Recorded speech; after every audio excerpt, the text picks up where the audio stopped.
Bea Cukai Sulawesi bagian selatan hingga akhir Agustus 2025 mencatat capaian penerimaan negara yang signifikan, sekaligus menunjukkan komitmen kuat dalam memberantas peredaran barang ilegal. Berdasarkan data dari Kantor Wilayah Bea dan Cukai Sulawesi bagian selatan, total penerimaan negara hingga 31 Agustus 2025 mencapai 395,37 miliar. Angka ini setara dengan 78,86% dari target. Penerimaan ini bersumber dari bea masuk, bea keluar, serta cukai hasil tembakau dan minuman mengandung etil alkohol.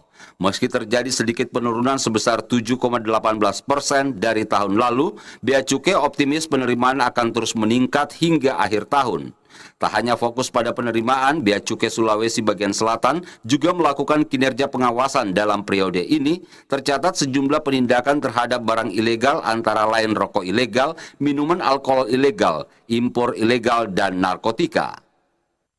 Hingga tanggal 31 Agustus 2025, Bea Cukai Sulbaksel telah berhasil menghimpun penerimaan negara sebesar 395,37 miliar rupiah atau sebesar 80% dari target tahunan, sehingga secara trajektori ini sudah melebihi target hingga akhir Agustus 2025.